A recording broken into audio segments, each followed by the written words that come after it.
시작을 하겠습니다. 어제 늦게까지들 개표 보시고 또 그거 논평하시고 하느라고 힘드셔서 이제 아침에 이렇게 자원을 가질 수 있게 돼서 다행히 생각합니다. 우선 어제 이제 지방선거 끝나고 결과가 상당히 아주 미묘하기도 하고 좀 의미심장하게 나왔는데요. 좀 어떻게 봐야 될 건지 우선 결과에 대한 평가나 분석 부분을 이야기 들어보겠습니다. 가죠. 보니까 지금 아침에 되게 언론들에서 한국분한지 뭐 이런 걸 얘기하는데요. 전체적으로 아주 수세를 냈던 새누리당은 아주 방어에 성공했다. 그냥 수치적으로 방어에 성공했을 뿐만이 아니라 수도권에서의 세 군데서의 두 개의 방역을 차지하는 성과로 봤을 때는 승리했다라고 표현할 수 있겠다 합니다. 방역단체량이 9대 8. 저는 사실 좀 정확하게 보려면 세종시는 빼고 8대 8 정도로 보는 게 맞다고 봅니다만 수치로 봐서 그 정도면은 야당도 취약한 상황이 됐지 않느냐 이런 해석인데 저는 그 의견은 반대합니다.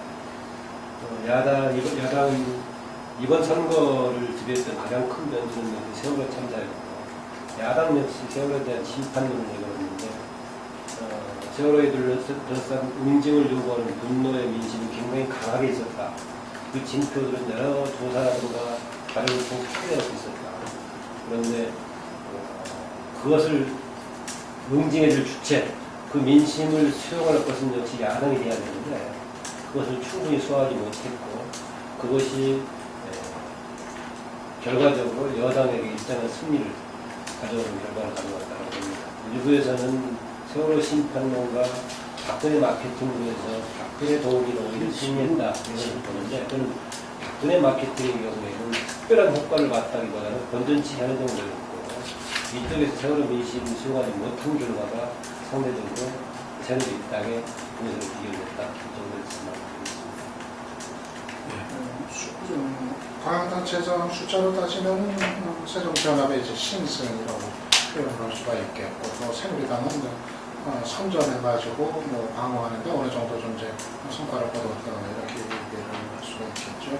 저는 뭐 양쪽의 프레임 그러니까 세월호 심판론하고 박근혜 마케팅, 박 대통령을 지키자 이것이 뭐 각기 뭐 일정하게 영향을 주고 뭐 효과를 본 거는 분명하다고 생각합니다. 그러니까 새정치연합이 사실은 좀 대단히 이제 미흡한 결과이긴 하지만은 그래도 세월호 참사 이전의 선거 판세하고 이제 비교를 했을 때는 뭐 일단은 뭐 이 정도 신승 정도까지만 하더라도 이제 확실히 크게 이제 변화된 이제 결과였다는 그런 얘기는 가능할 것 같고, 그러니까 세월호 심판론이 어느 정도는 좀 먹혀드는 거다 얘기를 할 수가 있을 것 같고요. 그리고 또 새누리당 같은 경우도 막판에 내걸었던 이제 박근혜 이제 마케팅, 또 읍소 전략 이런 것이 그 최악의 상황을 피하는데 위기로까지 치닫지 않도록 하는데 좀 효과를 얻었다 얘기를 할 수가 있을 것 같아요. 아마 양쪽이 다 일정한 자기들대로의 자기 지지층들의 어떤 그 결집에 좀 효과를 좀 본 그런 캠페인이었다는 생각을 하는데, 근데 이제 사실은 정상적으로 생각하면은 원래 상식으로 생각을 하면은 이 세월호 참사에 대한 어떤 정부의 책임에 그 엄청난 그 책임을 생각을 하면은 사실은 여당이 크게 패배를 해야 하는 선거가 되는 게 사실은 이제 뭐 정상적인 그런 이제 현상이라고 할 수가 있을 것 같은데, 그럼에도 뭐 야당이 그냥 수적으로 가까스로 그냥 신승 정도에 머물렀던 거는 아까 김만 박사님 말씀하신 것과 마찬가지로 결국은 그렇다고 해서 새정치연합이 국민들의 이제 대안으로 그렇게 또 인식이 되지 못해가지고 결국은 그 야당의 어떤 리더십이 제대로 서지 못한 결과가 거기서 이제 뭐 그치게 한 거 아니겠는가. 그러니까 야당이 새정치연합이 반사이익을 이제 얻었지만은 정작 어떤 자기의 힘, 자기의 능력 가지고 그 이상의 승리를 거두는 데까지는 가지 못한 그 한계를 또 동시에 드러냈다고 할 수가 있을 것 같은데. 저는 조금 앞선 이야기지만 먼저 이 선거 결과를 봤을 때 새정치연합이 내년 3월이 아니라 그 조기 전당대회를 열어야 된다. 생각을 합니다. 지도부 개편이 이루어져야 된다.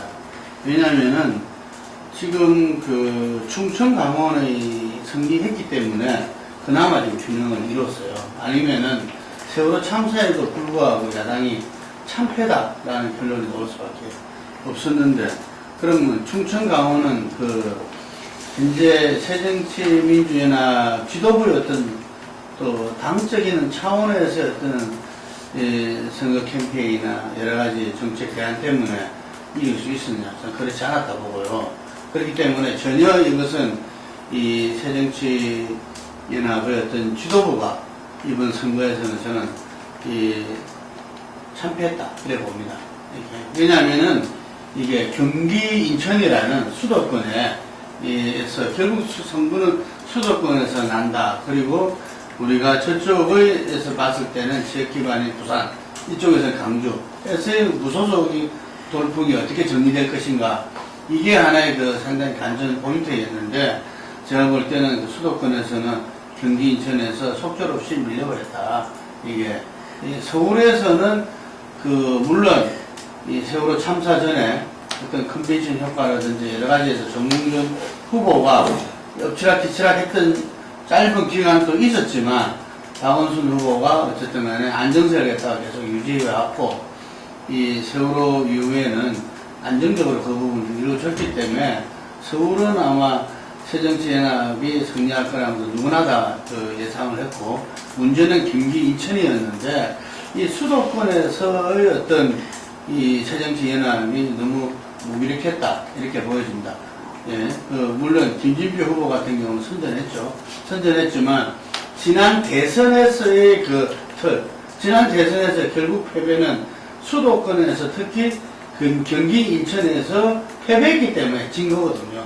이게 그 부분을 전혀 극복해내지 못했다라는 점이 이번 지방선거 결과에 그대로 드러났고, 단지 강주에서 어쨌든 간에 이 전략공천이라는 승부수를 던졌는데, 그 부분에서 결국 호남과 강주 민심이 안철수 의원한테 다시 한번 기회를 주자 하는 부분들로서 어떤 전략적인 투표 행위가 이루어졌기 때문에, 정작 민심은 상당히 상처를 입었지만 또 전략적인 투표 행위가 가능했기 때문에 강주를 지켜내고, 그 다음에 충청 강원이라는 캐스팅 보터 역할을 하는 지역을 이겨냈다는 것이 이 야당 쪽에서는 의미가 있다고 보고 있고요.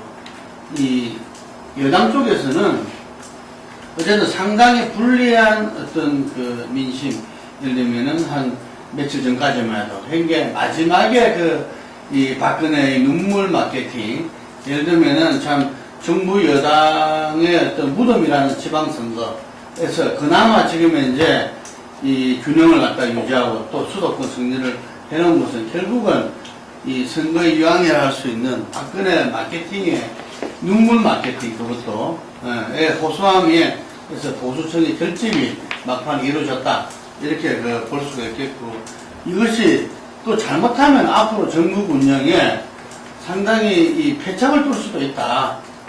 나름대로 수도권에서도 이겼고, 어쨌든 전반적으로 봤을 때 자기들의 어떤 국정 운영 기조를 갖다가 계속 유지해 나갈 수도 있다는 점에서 상당히 또 이것은 또 양수 이 견장이 될 수도 있다 하는 생각이 양다리 칼이 될 수도 있다 이런 생각이 듭니다. 저는 제가 박근혜 마케팅이 글쎄 이제 영남하고 영남한테는 상당히 영남 쪽은 이제 큰 영향을 미쳤던 것 같고요. 접점 지역으로 이제 분류가 됐던 부산도 새누리당이 가져갔고 저쪽 쪽으로, 그리고 대구 같은 경우도 접점 장사로 얘기 많이 내다가 상당히 이제 새누리당이 이제 좀 일방적으로 승리했거든요. 아마 박근혜 마케팅 그쪽 영남 쪽에서야 눈물 사진까지 그냥 대대적으로 홍보하면서 그런 어떤 효과를 좀 얻은 거 아닌가 생각이 들고요. 그리고 수도권에서도 마지막 과정에서 보수층 결집의 일정 정도 좀 역할을 좀 하지 않았나 생각이 들어요. 근데 하지만 그럼에도 전적으로 봤을 때 박근혜 대통령의 그 위력이 좀 이전보다는 좀 이전만은 못한 거 아닌가 하는 그런 판단도 좀 가능할 것 같거든요. 그러니까는 지금 뭐 이제 특히 충청권 내고를 모두 이제 새정치연합이 이제 뭐 가져간 거라든가 또 강원 지역 뭐 지금 새누리당이 이제 기본적으로 이제 요새 전통적인 요새 지역에서 어쨌든 추모순 후보가 또 당선이 된 거라든가 이런 걸 놓고 봤을 때 그래도 이 박근혜 마케팅의 어떤 위력이 좀 이전보다는 좀 더 약화된 선에서 좀 지켜진 거 아닌가 좀 그렇게 이제 좀 봅니다. 그리고 또 새정치연합 같은 경우는 이 수도권에서 서울 단 한 곳만 당선이 되고 나머지 두 곳은 이제 패한 거 이건 대단히 이제 뼈 아픈 이제 그런 대목이었던 것 같아요. 결국은 사실 이제 수도권에서 한 곳 예를 들어서 뭐 경기 정도만이라도 접선 속에서라도 이겼더라면 전반적인 분위기가 달라질 수 있는 그런 이제 상황이었었는데 경기하고 인천 두 곳 다 이제 패했던 거 이건 새정치연합한테는 이번 그 전체 선거의 승패 분위기를 이제 좌우했던 전체 결과를 이제에 대한 해석을 좌우했던 대단히 좀 뼈아픈 대목 아니었나 생각이 듭니다. 이거는 역시 수도권 같은 경우 경기 인천 같은 경우는 사실 세월호 참사의 그 영향이 그 책임론의 영향이 더 반영이 될 수 있었을 지역적 특성을 이제 갖고 있었는데도 결국 이제 거기에서 이제 그쳤던 거 이거는 역시 그 정부로 박근혜 정부로부터 좀 떠났었던 그런 어떤 민심이나 부동층을 적극적으로 끌어들일 만한 무엇이 이제 결국 없었던 거 아닌가 그 문제가 될 것 같습니다.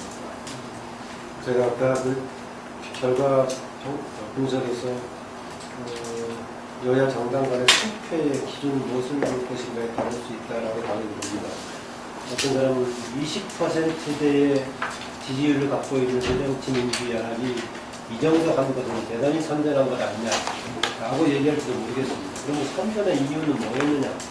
역시 세월호 참사가 반영되는 거였다는 거죠. 그러면 세월호 참사가 반영되는 그 정도 가지고 20%대 정당이 40% 정도까지 먹었습니까? 그러면 세월호 참사의 민심을 반영한 거냐? 저는 그건 아니라고 보거든요. 그 덕을 좀 보기는 봤다. 왜 그 얘기 하냐면은 적절한 균형을 잃었다 하면은 여당과 야당이 특별하게 누구한테 책임을 묻는 것이 아니라 현상 유지할 것이다. 그러면 그 덕을 보긴 했지만은 새정치민주연합을 통해서 뭔가 그 분노의 민심이든 아니면 회한의 민심이든 간에 관철시킨 통로로서의 역할을 못했다라는 점을 조금 저는 지적하고 싶습니다.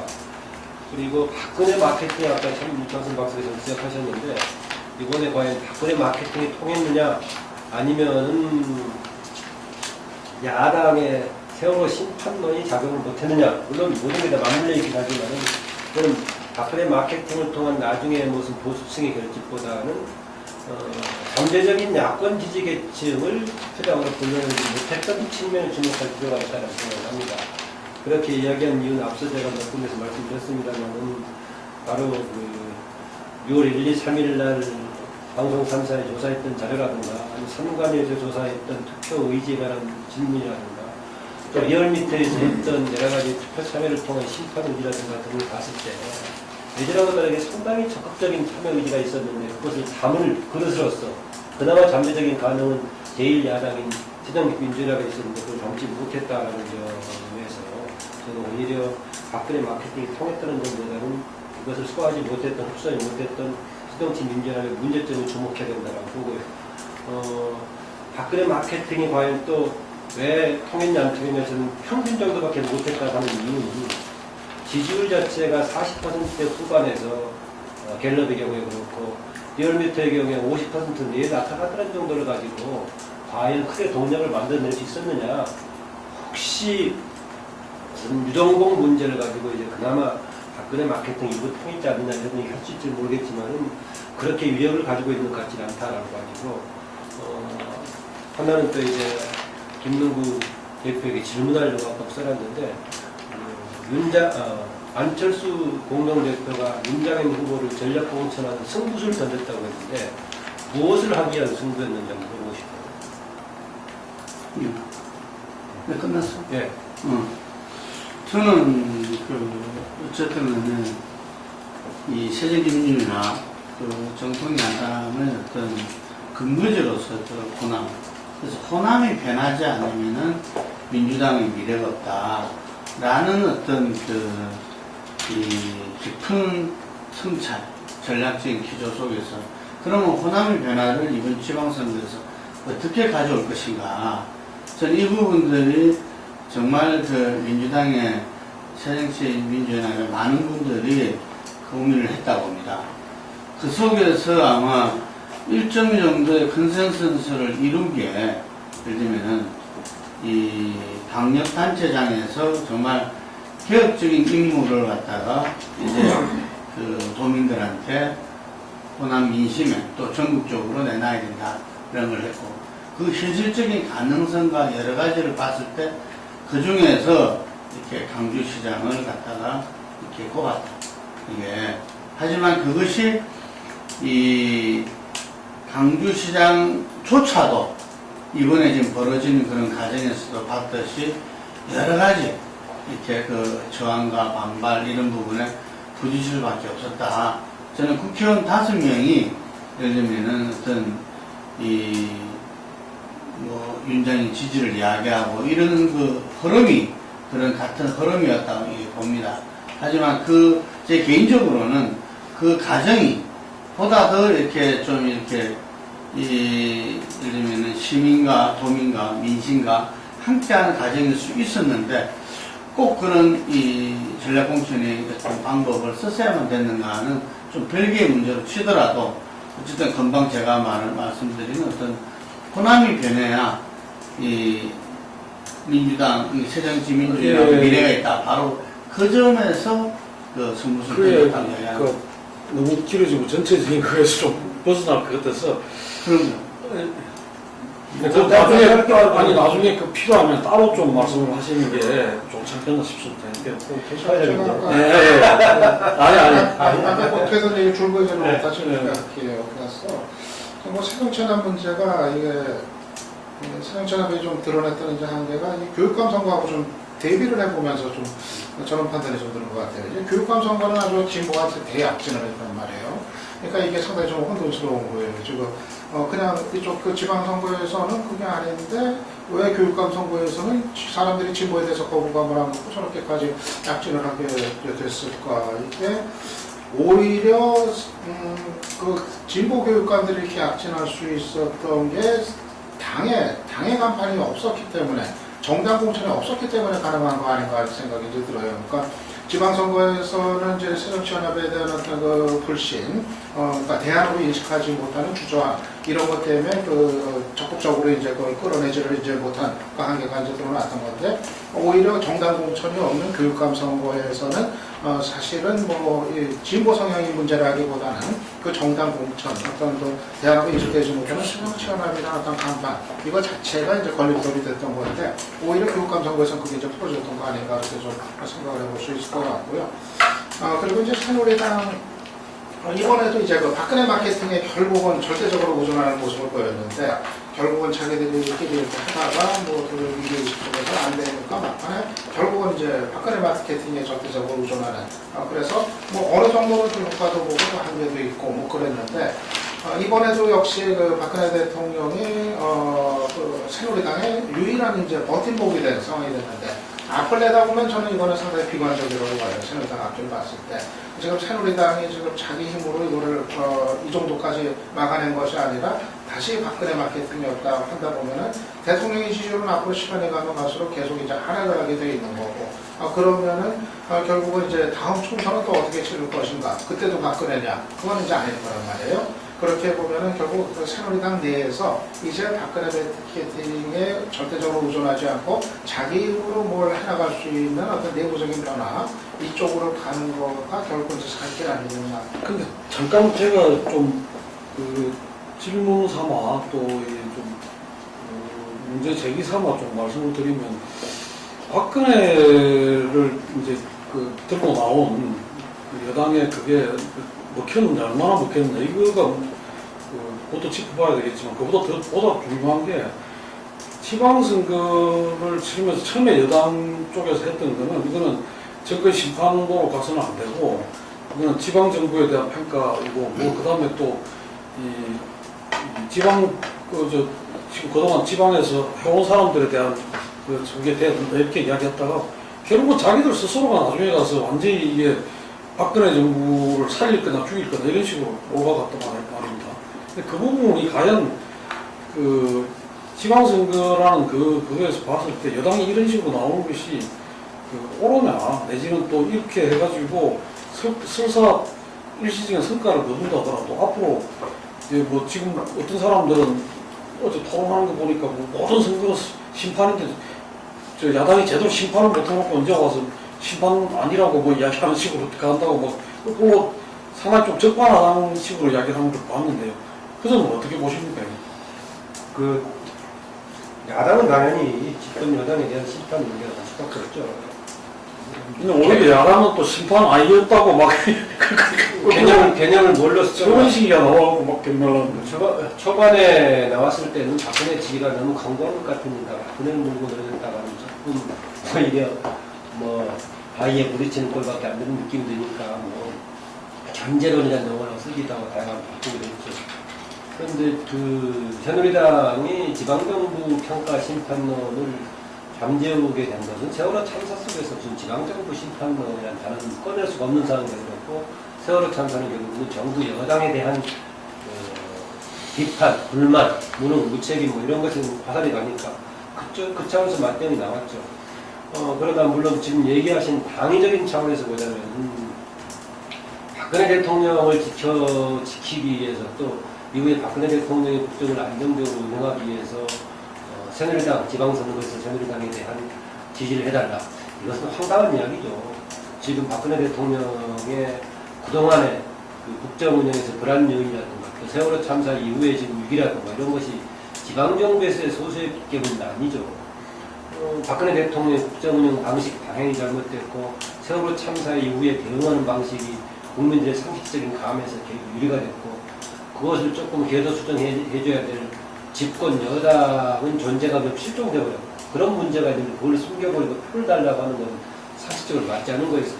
그럼에도 불구하고 자기 후보들한테는 뭐 앞뒤 내부 분석하면 논리적으로 맞지 않는 주장이지만은 부분적으로 먹혀들었을지 모르겠어요. 그런데 이 역시 이런 부분도 저는 야당이 자기중심을 잡고 있는 상태였다면은 그냥 막연하게 심판을 얘기하는 것이 아니라 이게 말이 되느냐라고 할 수가 있었는데 우선 야당은 그런 자기 지금 하기에 급급했다. 막판에 나중에 가니까 이제 너무 심판론만 얘기를 해서는 곤란하다는 느낌이 나오니까 반성을 내걸긴 내걸었는데 무엇을 반성하겠다는 것인가 다가오지 않은 채 우리부터 반성하겠습니다라는 용어를 해가지고 저는 그 점에서는 우리가 주목할 부분은 이번에 야당의 문제점을 좀 더 강하게 지적하는 게 필요하다고. 이제 몇 가지만 좀 하면서 결과 분석하면서 좀 짚어봐야 될 대목이 있는데 이 충청도가 지난 대선에서는 완전히 박근혜 당시 후보의 어떤 그런 승리의 한 진원지가 됐다고 해도 과언이 아닐 정도로 했었는데 이번에는 강력단체장 4군데가 전부 다 이게 지금 충청도가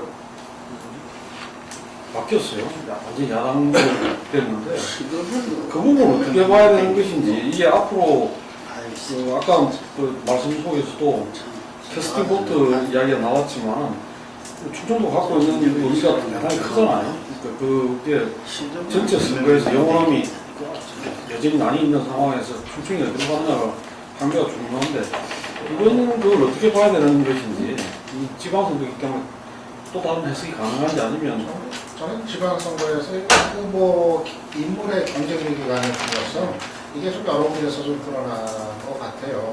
충청권 같은 경우가 저는 좀 대표적인 경우라고 생각이 되거든요. 뭐 이시종, 안희정, 또 이춘희, 또 권선택 대체로 다 인물에서 후보 경쟁력을 갖고 있었던 경우였고 그래서 저는 이거가 뭐 두 가지 의미가 같이 있다고 봐요. 그러니까는 이게 이렇다고 이런 결과가 나왔다고 해서 이제 충청권이 그럼 양쪽으로 완전히 가버렸느냐, 바뀌었느냐 하루아침에 그거는 너무 또 이제 빠르면 너무 앞서 나가는 좀 해석이라고 생각이 이제 좀 되고 다만 이제 그 추천권이라 하더라도 뭐 인물에 상관없이 뭐 묻지마 지지를 하는 식으로 이렇게 가는 거는 아니다 하는 그런 정도의 이제 의미로 좀 받아들이는 게 맞지 않을까 생각이 들고, 저는 이 인물 경쟁력이 중요한 거는 뭐 강원도도 사실 마찬가지였다고 생각이 되고요. 그래도 그 강원에서 뭐 모든 현역 국회의원들이 다 새누리당인 강원에서 다시 당선이 될 수 있었던 거는 최문순이라는 또 인물의 어떤 경쟁력이 힘을 크고, 거꾸로 또 경기에서 이제 경기 같은 경우가 사실은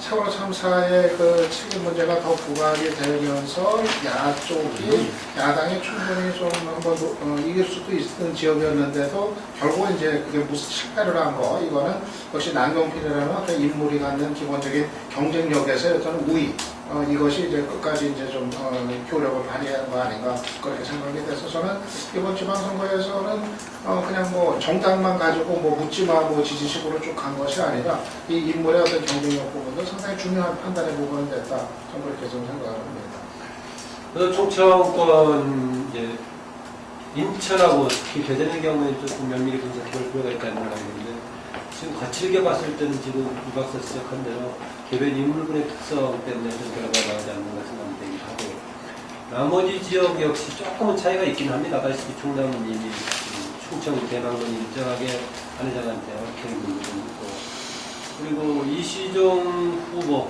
충북의 경우는 그동안에 무난하게 평가를 받았기 때문에 상대적으로 유니지 식세로 도전하는 후보가 국회의원은 했지만 그렇게 뭔가 크게 기대를 못 줬던 것 같기도 하고요. 그 다음에 세종시는 좀 규모가 다른 거 13만에 불과하고 방역치를 받고 있지만, 이 지역은 어떤 사람들은 공무원들의 지금 거기 거주하는 공무원들의 박근혜 정부의 인식의 변화가 근래 가서 있었다. 이게 좀 반영된 거 아닌가 이런 얘기를 하고 있는 것 같습니다. 그리고 앞에 좀 띄워넣어줬으면 좋겠는데, 세뇌정치민주연합이 가지고 있는 굴레, 그것을 벗어난 효과가 바로 이제 교육감 선거에서 진보 성향의 교육감이 대거 진출한 것을 보여준다. 저도 어제 방송에서 그런 얘기도 하고, 마침 조금 전에 보니까 고원고시도 여기다가 우리나라의 진보의 발전을 위해서 그동안에 야당이 얼마나 굴레가 되어가는 걸 보여주는 것이다. 그래서 빨리 그 야당을 끼워봐야 된다고 이런 글도 쓰긴 했던데, 저는 한편으로 그런 생각을 하기도 했으면서 폭파물이 꽃꽃이 그 얘기도 했으면서 저는 좀 그것으로만 해석하기 어려운 부분이 있다. 왜냐면요, 우선 가장 쉬운 얘기 중에 하나가, 대부분의 지역에서 진보 성향의 후보들은 당당을 했던 반면에 보수 성향의 후보들은 좀 많이 여러 후보가 나오는 경우가 많았죠. 여러 지역에서 많은 지역이 그랬을 겁니다. 거기다가 이런 다자구도가 되다 보니까 교육감에서의 당선은 한 3분의 1만 조금 넘으면 당선의 가능성이 매우 커지는 구조다. 나머지 광역단체장은 거의 과반에 근접해서 1대1 경쟁에 대해서 이겨야 될 것인데, 30% 후반이면 대충 승산이 있는 구조죠. 지금 조희연 교수 39%인가요? 그쯤 됐다고 그랬다. 그 점에서는 야권 지향의 유권자들의 전부는 아니더라도 3분의 2 정도만 투표를 얻을 수 있으면 좀 이렇게 승산이 있는 건 아닌가. 그래서 야권의 광역단체장에 대한 투표보다도 교육감에 대한 투표가 더 집중됐다라고 말하기는 조금 쉽지 않은 그런 그렇죠. 치사하고 그건 아니죠. 근데 그 점은 어떻게 보십니까? 잠깐 아니 제가 좀 막 같은 교육감 이야기니까, 이게 이제 자꾸 그것도 저는 그쪽에서 그렇게 만들었다고 보는데, 이제 이게 당을 빼다 보니까 보수 진보 이렇게 하잖아요. 그러니까 이제 요번에 고성덕 같은 경우가 보수로 이제 서울에서 나왔는데, 문홍일하고 막 이전 투구하고 또 개인의 도덕성 문제 이런 게 부각이 되면서 전반적으로 전 지역에서 좀 보수 교육감 후보들이 안 좋은 이미지가 같이 맞물려서 그거 한 거 아닌가 그런 생각도 좀 들거든요.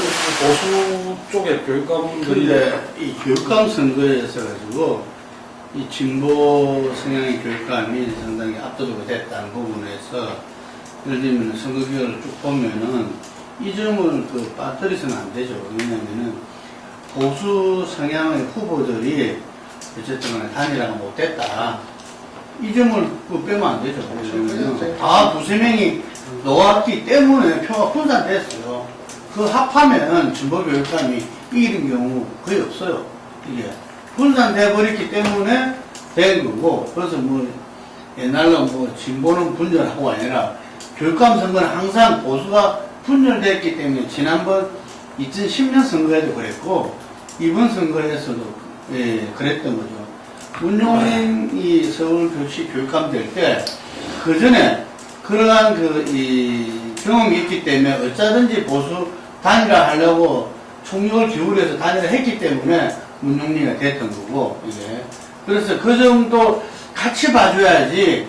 그렇지 않으면은 이게 마치 지금 우리 국민들이 진보 교육감 선거에 진보 성향을 갖다가 이게 그대로 제대로 뭐 받아들였다 이게. 근데 그 정당에서는 야당에 좀 그렇지 않다. 그렇지 않죠. 득표율 보면은 이 득표율 자체로 본다면은 오히려 강력단체장보다도 떨어지거든요. 그 득표율이. 그러니까 그 점도 같이 봐야 됩니다.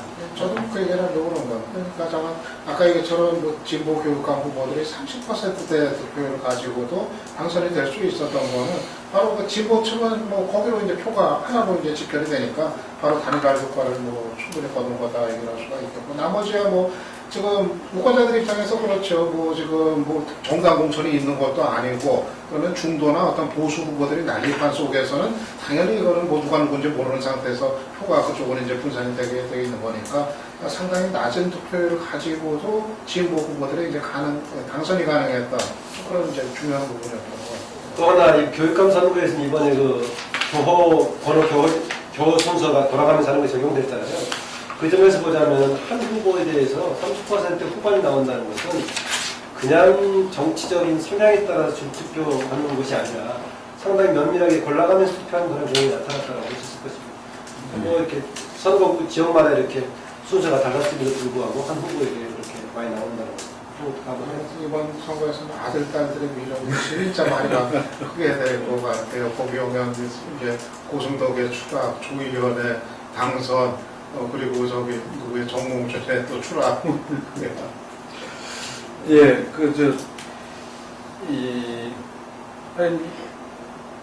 이번 선거 결과에서 좀 하나만 더 짚어보고 다음에는 좀 사람들 이야기로 좀 들어갔으면 좋겠는데 이 호남 정당은 뭐 결국은 이제 각자 우세한 정당들이 지켜내는 셈이 됐는데 강력으로 보면 기초에서는 상당한 좀 양상이 좀 서로 다르죠. 영남 같은 경우에는 거의 선거당이 여전히 뭐 거의 삭스리 하다시피 했는데 호남은 지금 강주를 제외하고 전남북은 거의 반 정도씩 무소속이 됐거든요. 15군데 시장 군수들이 들어오는데 시장 군수가 나왔다고. 그건 또 물론 그거에 이제 공천이 늦어졌고 또 무공천 문제 때문에 상당히 이렇게 좀 갈등이 있었고 또 이쪽에서 공천 못 받은 사람들의 반발 비슷한 이런 것들이 있었기 때문이겠지만 어쨌든 간에 호남에서 이렇게 당을 따라 찍는 게 아니라 사람을 보고 무소속이 이렇게 많이 되는 그 자체가 어떻게 봐야 될까요? 좀 발전적인 요소가 있다고 봐야 되니까.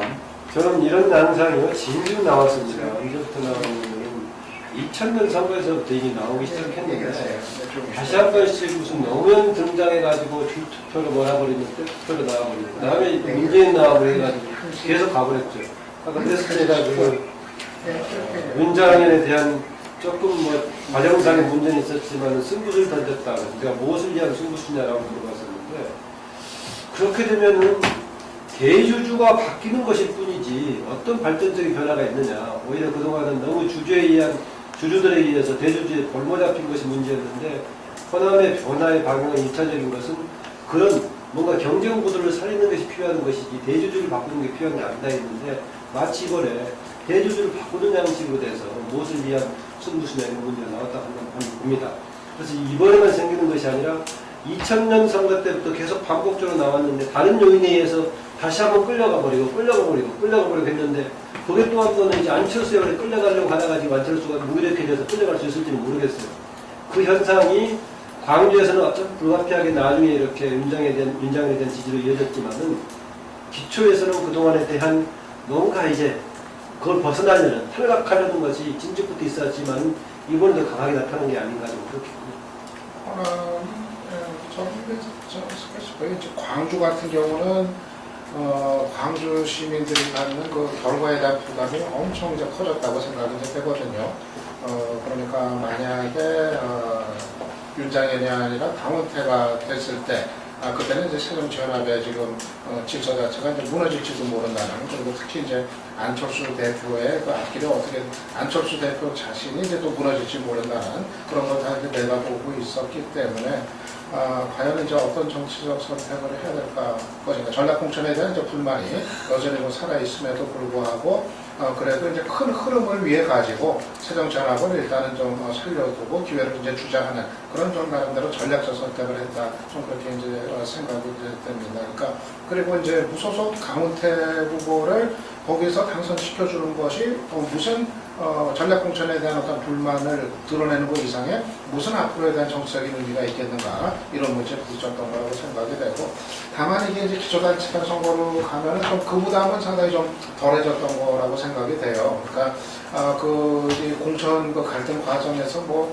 속사정은 뭐 자세히는 모르지만 뭐 여러 가지가 기초단체장 그 공천 과정에서 호남에서 뭐 이제 뭐 많이 있었던 거로 이제 알고 있고, 그런 다만 이제 그 기초공천 단체장 그 선거에 있어서는 그런 어떤 너무 그렇게 정치적인 부담을 그 유권자들이 그렇게 크게 갖지 않고 좀 더 자유롭게 프리한 입장에서 인물을 보고 선택할 수 있는 뭐 그런 게 가능했던 거 아닌가 좀 생각이 돼요. 저는 광주 관련해서 윤장현 후보 당선 입성으로 언론에 했던 것이 뭐냐면, 역사의 고비고비마다 광주 시민들은 위대한 선택을 했다고 하는 것인데, 저는 그렇게 얘기하면 안 된다고 생각해요. 여러분 죄송합니다. 제가 공천 과정에서 이렇게 해가지고 뭔가 여러분들이 또 고민할 수밖에 없고 이렇게 만들어준 거 죄송합니다. 제가 새로운 광주와 새로운 정치를 위해서 앞으로 앞장서면서 모든 것을 바치겠습니다. 이렇게 나와야지, 위대한 선택을 통해서 자기가 무슨 뭐 대단한 명광을 얻은 것처럼 그 입성하는 것 보고 제가 전화를 해주려다 말았어요.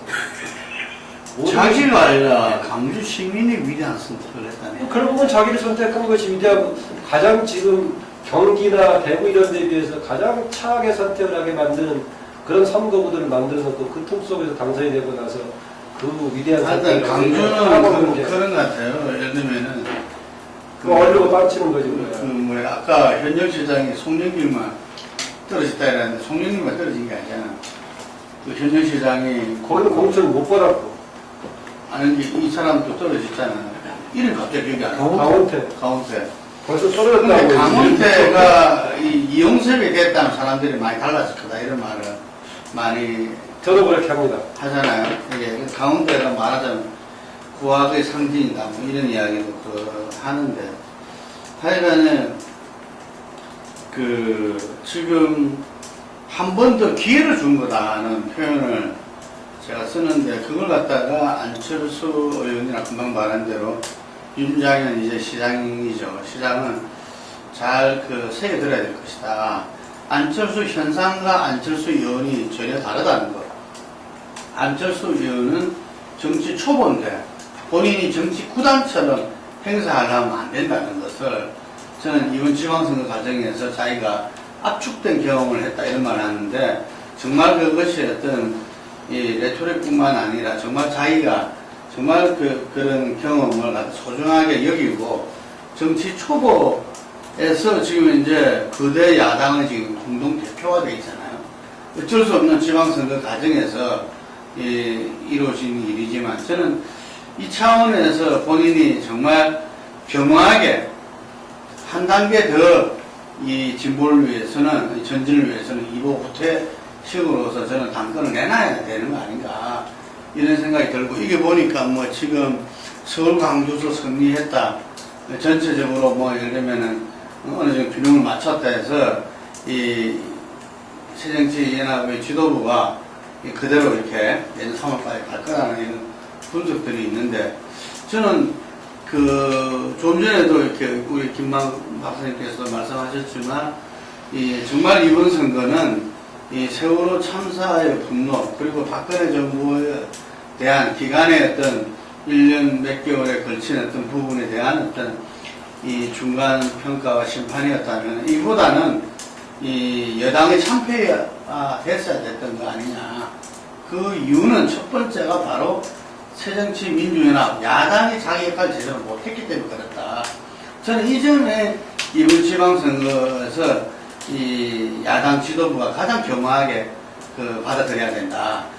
그래서 흔히 말해서 친노 강경파에서 주장하고 이러기에 앞서서 어쨌든 간에 자기들이 당심을 받아서 지도부가 된 것도 아니고 자기를 지지하는 민심을 받아서 된 것도 아니고 그것이 어쨌든 간에 지방선거를 대비하는 과정에서 합당을 하고 거기서 놓은 지도부였기 때문에 저는 그것을 겸허하게 지금 이제 내려놓고 예를 들면은 당신과 이렇게 이 야당을 지지하는 민심에서 새롭게 진용이 재편돼야만이 박근혜 정부 2기와 이렇게 이 경험을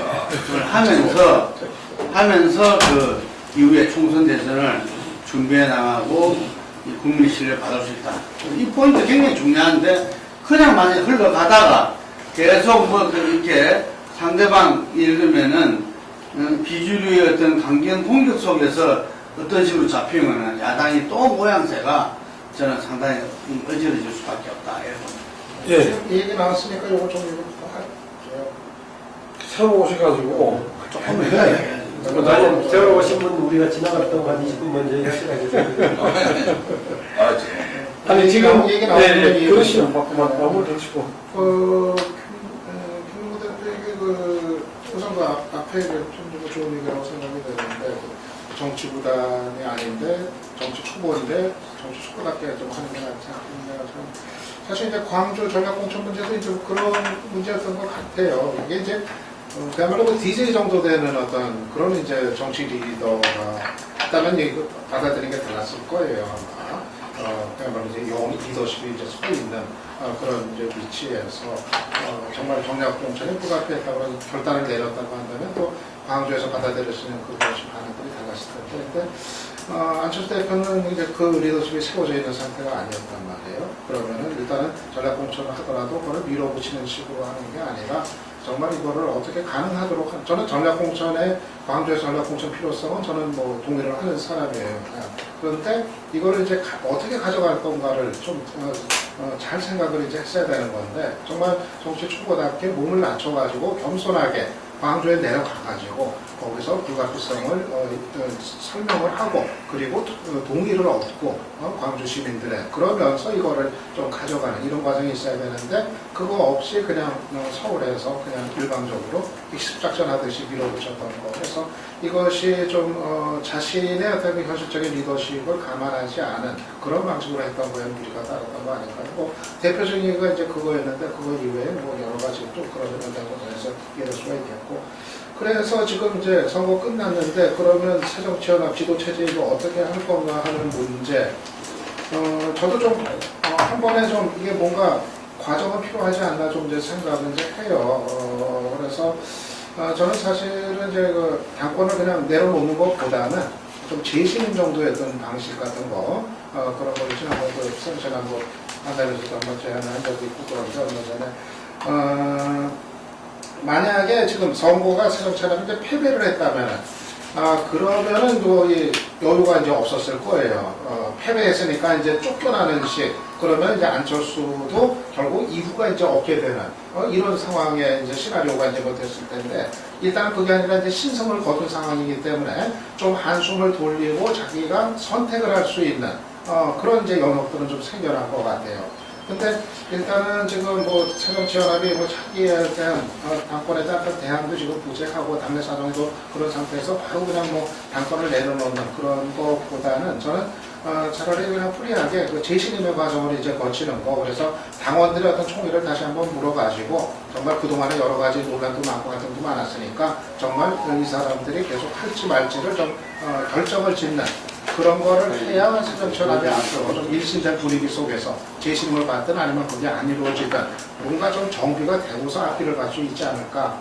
그렇게 하지 않으면은 조금 이제 또 시간 이렇게 일단은 당장 뭐 책임론까지 제기될 상황은 아니니까 이렇게 가겠지만 또 한 달 지나고 뭐 2달이 있으면은 당내 갈등이 또 이제 아마 730 재보선 공천 그거 가지고 또 갈등이 이제 또 분출이 되지 않을까 싶거든요. 그래서 좀 그런 거 조치를 한번 생각해 볼 필요 있지 않을까 저도 생각합니다. 네, 이게 나중에 새정치연합 향후 방향 수도권을 다시 또 따로 잡아놨었는데 이야기 연결돼갖고 진행이 되는 감이 있습니다. 근데 좀 늦게 오셨으니까 네. 우선 지방선거 종합적인 결과에 대해서 아니 유 박사님은 신성이라 했는데 저는 야권 패배라고 일단 명확하게 규정하고 싶고 나도 내가 그랬어. 네.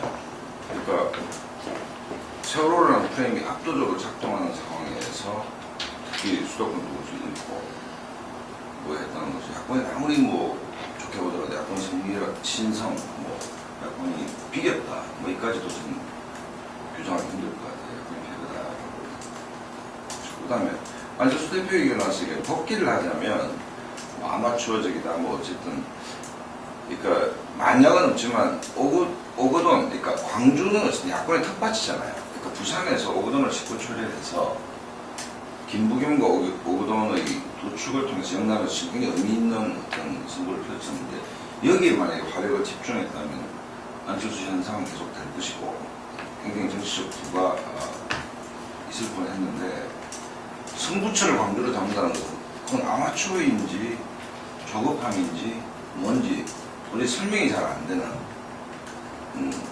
그러니까 현상은 분명히 사라졌고 정치 지도자로 안철수가 남았는데 그 지도력이 심각하게 의심받을 수밖에 없는 뭐 그런 지점. 그러니까 이번 선거에서 가장 큰 내상을 입은 두 사람이 정몽준하고 안철수가 아니냐 저는 나중에 이렇게 정리를 하면서 하고 양당이 취약점을 적나라하게 노출하는 부분이 뭐냐면 세월호라는 아무리 훌륭한 구도를 하더라도 새누리당은 어쨌든 돌고 돌아서 대통령을 끌어들였을 수밖에 없는 그러니까 포스트 박근혜 상황에서 새누리당의 리더십이 전혀 보이지 않는다는 것.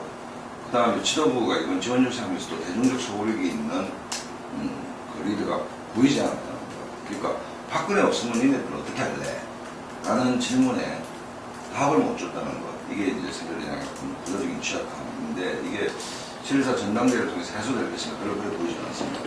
개인적으로는 만약에 새누리당이 참패를 했다면 지방선거 참패가 뭐 전 대통령을 예를 불러온다는 논리에 동의할 수는 없고 일단 뭐 총선도 아니고 뭐 의식도 아니기 때문에 참패를 했다면 전대에서 굉장히 어떤 새로운 그 당의 활로를 모색하기 위한 계기가 됐을 텐데 그게 아니기 때문에 당분간 어정쩡한 상태 황우여 시즌 2의 문제로 갈 수밖에 없지 않냐. 그렇다고 본다면 장기적으로 봤을 때 이번에 비긴 건 내지 뭐 부분적으로 승리하는 게 향후 정책에서는 독이 될 가능성이 있다. 자생각을 참 못 갖추는 그래가지고 야당은 구조적 한계가 여전히 있다고 보는 것이 뭐냐면 대한 세력으로서 믿음을 못 갖겠다는 그렇게 평가한 거라고 봐요. 그러니까 새누리당과 집권당 개판인데 이거 세월호를 보면 개판인데 당신들은 대한 세력이냐. 예를 들어서 세월호 때문에 잊고 있지만 지방선거를 위해 새정치민주연합을 급조한 거 아닙니까? 그 다음 이 당이 과연 2017년 대선 전까지 갈 것인가? 총선에도 이 형태로 치를 것인가? 그 다음에 당신들이 노선이 뭐며 치열한 내부의 뭐 인연투쟁을 한 것이 했으면 뭐 이런 등등등등 해서 새정치민주연합이 절대 지속 가능한 정당이라는 믿음도 안 가고 새누리당을 대체할 만한 정치인가에 대한 믿음도 안 가는 것이고 그러니까 분명히 새누리와 집권여당의 심판적 성격이 있음에도 불구하고 그걸 받아먹을 능력이 없다는 그 한계를 정당에 노출을 했고 또 하나는 뭐냐면 중원 공약에 있어요. 그러니까 충청도 강원도 말고 중도청 공약에 있어서 안철수라는 상품이 굉장히 상처를 입었기 때문에 향후 좋은 공약에 있어 새로운 도구가 뭐가 있냐. 사실은 세월호 이전에 안철수하고 합쳐가지고 중도청을 공략하기 위한 어떤 정치적인 툴을 만들었는데 그게 사라졌으니까 향후 뭐 730 보궐선거부터 총선까지 중도청 공약을 또 좀 무슨 방법으로 할 것인지 부동층 공약을 이런 관계들이 내부적으로 고스란히 남아있는 게 아닌가 뭐 그런 여러 개 생각했습니다. 예.